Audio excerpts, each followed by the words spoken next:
Well, we have more racism from Republicans, and no one should be shocked because that's their base these days, and they're leaning harder into it than ever.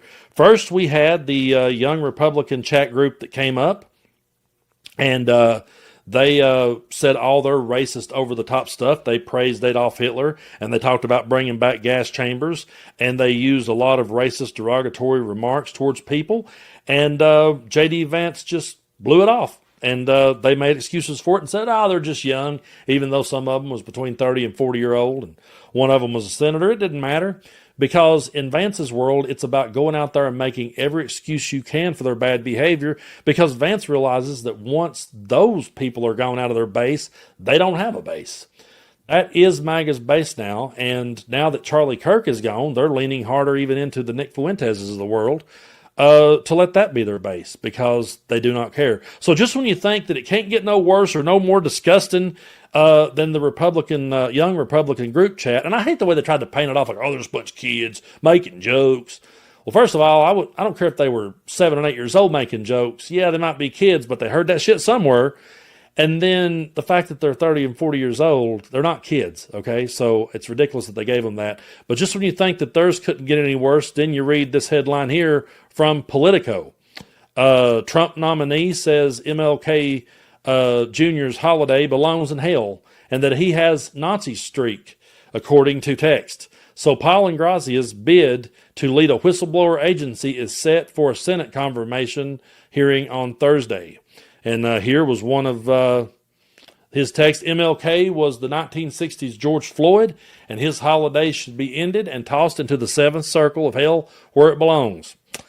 So Paul Ingrazia, Donald Trump's embattled nominee to lead the Office of Special Counsel, told a group of fellow Republicans in a text chain that Martin Luther King's holiday should be tossed into the seventh circle of hell, and said that he has a Nazi streak, according to a text claimed, or a text chat viewed by Politico.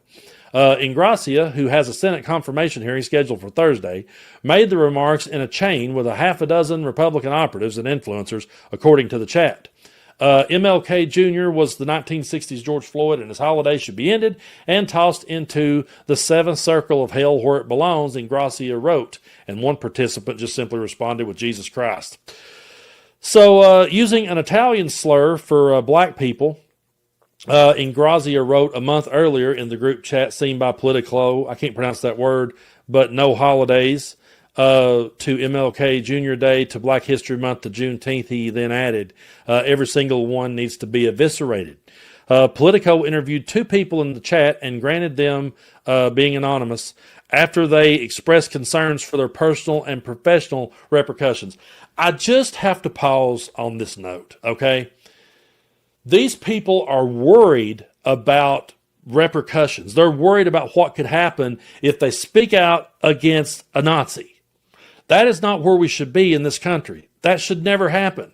You should be able to call them out, speak out against them. The president and vice president should have announced this a long time ago. It should have never been allowed to get this far. The fact that people are scared to come forward to talk about this shows you just what a stranglehold that these assholes have on the Republican Party. So, yeah, one retained the messages and showed the text chain in its entirety to Politico, which independently verified that the number listed on the chain belongs to Ingrazia.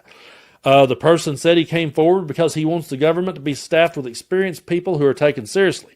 The second person has since deleted the chain and didn't recall the specifics about it, but did confirm that the discussions took place. A lawyer for Ingrazia initially suggested that some of the texts were intended to be poking fun at liberals, though he didn't confirm they were authentic. Looks like these texts could have been manipulated or are being provided with material context omitted. Oh boy, here we go with their classic taking it out of context, man. You took Charlie out of context. He really didn't mean they didn't have the brain processing power. He just meant they didn't have the smarts, you know. I don't know if they really talk that way, but that's kind of the voice I hear when I hear them say this ridiculous shit. So, however, even if the texts are authentic, they clearly read as self-deprecating and satirical humor, making fun of the fact that liberals outlandishly and routinely call MAGA supporters Nazis, is what this dude said in a statement. Well, you won't call it out. You won't say that it's wrong. You won't distance yourself from it. Instead, you continue to empower it. That's why we will continue to call it out. But in reality, Mr. Ingrassia has incredible support from the Jewish community because the Jews know that Mr. Ingrassia is the furthest thing from a Nazi. Oh, in a subsequent statement to Politico a few days later, the lawyer called out the critics for trying to hurt Ingrassia. In the age of AI, of allegedly leaked messages, which could be outright falsehood, doctored, or manipulated, or lacking critical context, is extremely difficult. What is certain, though, is that there are individuals who cloak themselves while executing their underhanded personal agendas to harm Mr. Ingrassia at all costs. We do not concede the authenticity of these purported messages. In May of 2024, though, the group was bantering about Trump campaign staffer who'd been hired in Georgia and was working to outreach to minority voters when Ingrassia suggested she didn't have enough experience, or she didn't have enough deference, to the founding fathers being white, according to the chat. Paul belongs in the Hitler Youth with Steve Bannon, the first participant in the chat wrote, referring to the parliamentary rank in the Nazi Germany and Republican strategist. Politico is not naming the participants in the project, the identity of those reviewed for this article. So I do have, this is what he said. Now, this is what the guy said. I do have a Nazi streak in me from time to time. I will admit it. Ingrassia responded according to the chain. And one of the people in the text group said in an interview that Ingrassia's comment was not taken as a joke, and 3 participants pushed back against Ingrassia during the text exchange that day.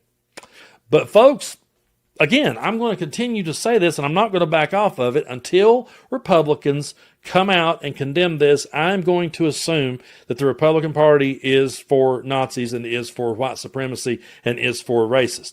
And if you're watching this video and you made it to this point in the video and you're sitting here disagreeing with everything I say, can we agree that Nazis are bad? If so, please leave it in the comments, and don't give me Democratic examples. Don't give me whataboutisms. Let's just start with it's wrong, and we distance ourselves from it, and we stand against it at all costs. Let's start right there. Because if you are voting for Donald Trump and you're not supporting this, you need to say so, because the rest of us is watching Trump and Vance praise these people and give these people a pass and never condemn it and continue to further empower it. So until y'all say otherwise, we're going to assume that's where you're at. And we're not saying this because we disagree with you. We're not saying this to try to win a political argument. We're saying this because we're seeing the evidence for ourselves. And regardless, I mean, here, okay, benefit of the doubt here. I always try to be fair with people. Benefit of the doubt that all of these text chats are all bogus and all bullshit. Even if they were, the vice president went to bat for it, to defend it. Even if they were, Republicans are defending it. So either way you slice it, they're defending racism. And you have people who are afraid to come out and speak out against Nazis. That is not the American way. That is not who we are. And we have to continue to sit here and call it out as such. We cannot let this become normal in our society. We've got a president, we've got a vice president who's been working overtime to make it normal. And there's going to be a generation of kids growing up under this that are going to grow up and look to this and think that this is all normal. And that's why I say to the Bill Maher's of the world and all the other people that claim to be on the left who have done nothing but demonize woke, people like that also help pave the way for this shit, because anytime we tried to call out something for being racist or for being wrong or for being a Nazi, we got told, well, you're just being woke. And they use that word as a way to turn it into a bad word and to demonize people who was simply trying to raise awareness. And so, you know, it's one of those things where if we don't stand up against it, it's very clear at the moment that Trump and Vance is not. And so to any Republican or anyone who has voted for Trump 3 times, if you would leave in the comment section that you disagree with this totally and you do not stand alongside Nazis, I'd appreciate it. Because until then, if I see you sharing Trump memes and see you sharing all this shit and thinking it's funny, there's nothing funny about Nazis, okay? It is everything that flag stood against. And our grandfathers and our forefathers and everybody else has fought against these radical ideologies from the beginning of time. And will continue to do so. But it's here on our soil now. And I think back to, you know, my grandfather who was quoting Khrushchev when he said, now they're going to take us without firing a shot. It's looking that way. And I think about that quote quite a bit. It looks as though that we're being taken without firing a shot because they have latched on to the most stupid and most racist of all people. But somebody's got to start calling it out, and somebody has to stand up to it, and we will.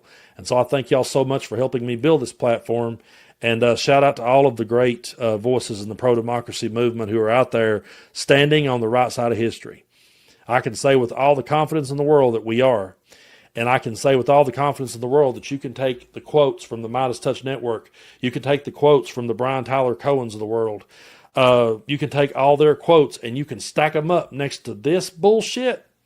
And I promise you, we will always be on the right side of history. So to everybody that says, well, listen, what we put out into the world, this is the hill we're willing to die on. These people, this is going to be their legacy. It's going to be what they're remembered for. So we're going to be remembered for where we stood. And like I always say, history is watching. So, think about that as you act. Because one day there's going to be studies done on this day and age. And they're going to see where people fell. And there's a lot of people out there who are going to be on that wrong side. And they're going to have a lot of grandchildren and great-grandchildren that's going to be trying to forever wash off their stench.